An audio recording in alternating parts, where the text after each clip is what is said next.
Alors le titre, c'est quelque chose qui s'est imposé avec le tableau de Jérôme Bosch. J'ai plus travaillé sur le sous-titre.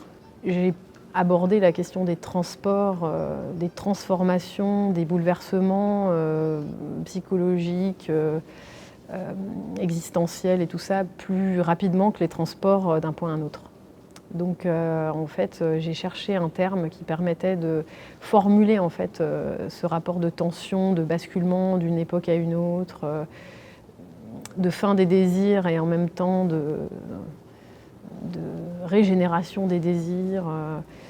Et du coup, le transport en fait, est revenu dans plusieurs textes d'époques plutôt anciennes. Les danseurs fous de Strasbourg, des textes sur les épidémies des transes collectives, des choses comme ça. Donc en fait, c'était très pratique parce qu'après, le remettre dans le champ vraiment de la circulation, du déplacement, c'était une manière la plus simple. Et donc la Nef des Fous, ça a toujours été un peu les deux. C'est quand même un bateau qui est sur la mer. On voit encore un peu les terres dans le fond, mais on sent qu'il y a un départ. Et puis en même temps, il y a des gens qui ont l'air quand même sacrément possédés, qui partent avec des denrées matérielles à manger. On sent qu'il y a des instruments de musique, il y a aussi un arbre, il y a des animaux. Tout plein d'éléments pour faire quoi? Pour survivre, pour jouir, pour mourir. En fait, voilà, donc tout ça, ça allait parfaitement, quoi. C'était très bien. Et puis Jérôme Bosch, je l'avais déjà rencontré avant dans des précédentes recherches. Donc j'étais contente de commencer mon compagnonnage avec lui. Le film Provenance, c'était donc un des points de départ, une des impulsions. Donc le format audiovisuel, c'est resté un fil rouge. Et puis il y avait l'idée de toute façon à ne pas ajouter d'objets qui pourraient être des œuvres d'art pour qu'elles puissent interférer dans la lecture de ce qui est des objets issus de la collection de Gand. Donc moi j'avais envie qu'il y ait des œuvres d'art de toute façon dans cette exposition. Et continuer sur ce format,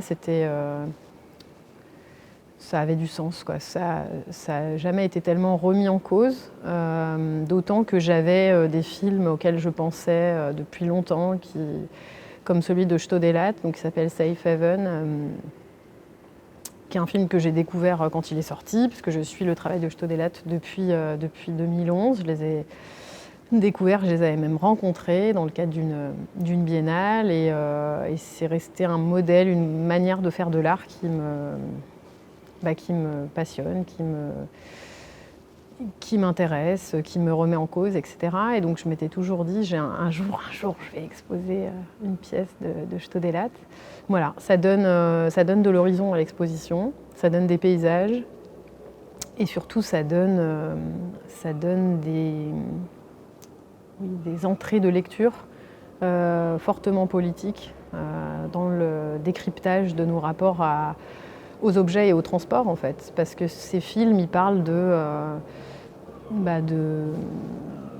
déplacement d'objets à un point à un autre de la planète, ou carrément de déplacement d'exil d'artistes à l'autre bout du monde pour des questions d'impossibilité de rester dans leur pays à cause de la guerre, à cause des pressions politiques, etc. Donc moi j'avais envie de mettre en parallèle en fait, tous ces mouvements de personnes, d'objets qui me semblent très liés, en fait.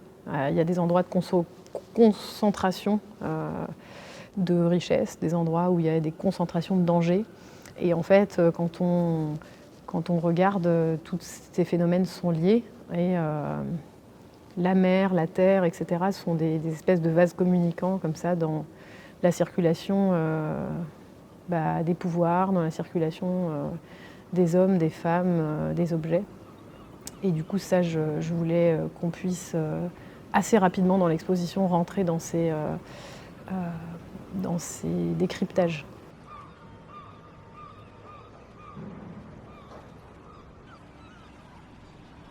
C'est une exposition aussi qui fait écho à la singularité de ce territoire dunkerquois. Dunkerque, c'est une ville qui est aussi un port industriel. Juste en face de nous, on a ce bras de la mer du Nord donc, qui voit passer les plus gros porte-containers et c'est d'ici même que l'on observe passer ces marchandises et transiter dans les différents ports du monde. Donc il y a une réalité qui est vécue ici et effectivement la programmation du FRAC tend aussi à faire écho à ce contexte.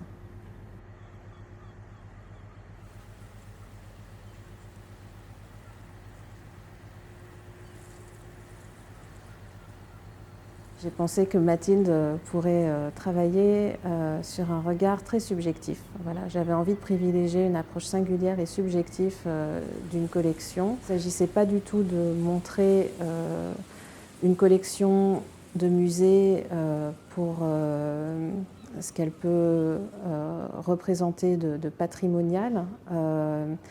Et avec tout le pouvoir en fait, que revêt en fait, une telle collection, de conserver des objets pour l'avenir, mais plutôt d'en faire un terrain d'approche, d'appropriation pour y déployer une sorte de regard personnel et poétique sur ces objets qui nous détachent de l'institution, mais qui nous plongent vraiment dans un autre rapport aux objets, avec une ressource qui est la ressource que le FRAC n'aurait pas pu à lui seul offrir, puisqu'il y a effectivement une extrême diversité d'objets et de choses à découvrir dans cette collection du Design Museum Ghent.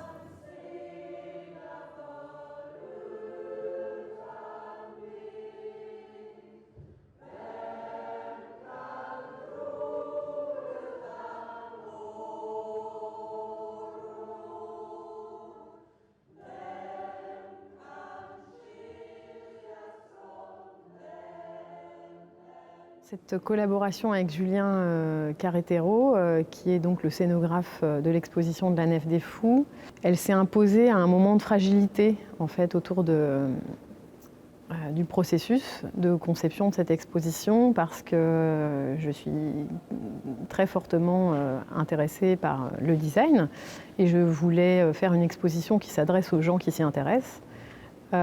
Pour autant, voilà, moi, ces dernières années, j'ai quand même principalement travaillé avec les outils de l'art, j'ai fait des expositions d'art, etc.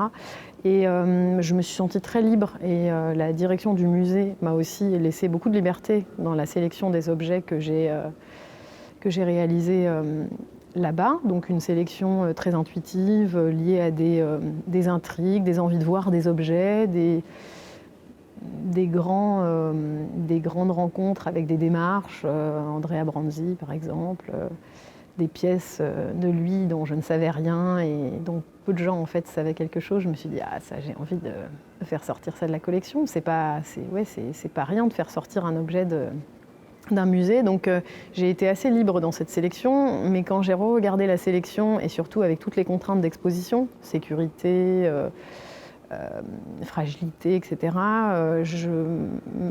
j'ai senti la nécessité de travailler avec quelqu'un qui connaissait très bien les objets, qui connaissait très bien aussi la manière de montrer les objets, et puis quelqu'un qui saurait porter un regard sur cette sélection que j'avais faite de manière très intuitive, avec une entrée de créateurs.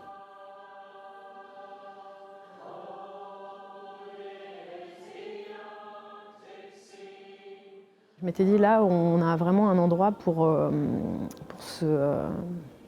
discuter de choses très très précises ensemble et puis pour produire une scénographie qui restitue les problématiques que je me pose du design. Et en fait, quand il a regardé la sélection d'objets, il était un peu, je pense, déstabilisé, peut-être un petit peu horrifié aussi des rapprochements, enfin, le fait d'avoir sélectionné ça et ça, le fait d'avoir sélectionné des objets que lui considérait très laids, très beaux, mais enfin voilà, lui, il défend quelque chose dans le design, dans des esthétiques et tout ça, alors que moi, j'ai une intrigue plus générale, peut-être peut-être plus décomplexée parce que je ne suis pas directement de la partie. Donc voilà, cette collaboration a été très fructueuse parce que lui, il a mis le doigt sur pas mal d'incohérences, il a pointé la possibilité que cette exposition ressemble à une brocante alors qu'on touche des objets qui ont une certaine valeur, qui ont des significations et tout ça. Et du coup, je me suis dit, j'ai envie de faire effectivement travailler sur des rapports d'étrangeté, sur des rapports d'attraction, de pulsion, de rejet, de répulsion, etc. Mais pour autant, j'ai quand même envie que cette exposition soit lisible, que ce ne soit pas un grand capharnaüm où on ne sache pas de quoi on parle, quoi.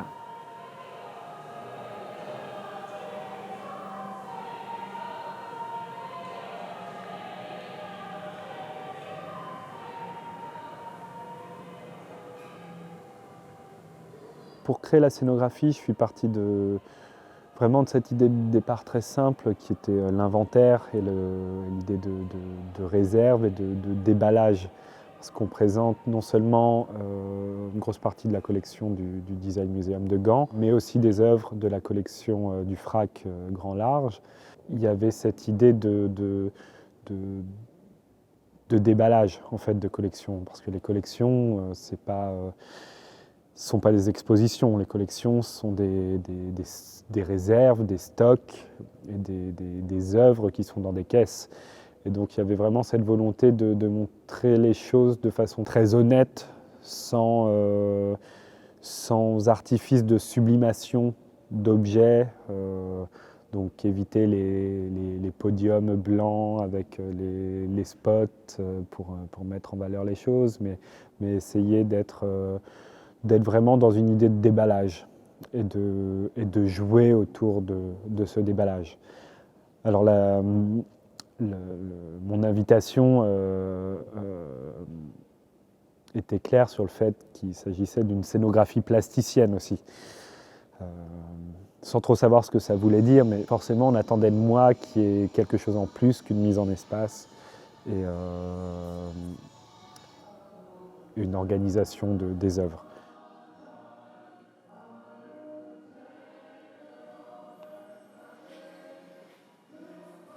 C'est vrai que des fois j'aimerais être en colère, j'aimerais faire des expositions peut-être plus radicalement politiques ou plus radicalement militantes, etc. Et en fait, voilà, la formulation de la colère, ça devient des fois un peu de la tristesse, des fois, je sais pas, des penchants un peu moraux, puis ça peut devenir aussi de la tendresse. Alors je suis contente que ça devienne de la tendresse. Après, est-ce qu'on va le sentir dans l'exposition? Moi, j'avais un objectif, c'est de ne pas devenir justement, d'essayer de faire plutôt un état des lieux qu'une critique ou qu'un jugement.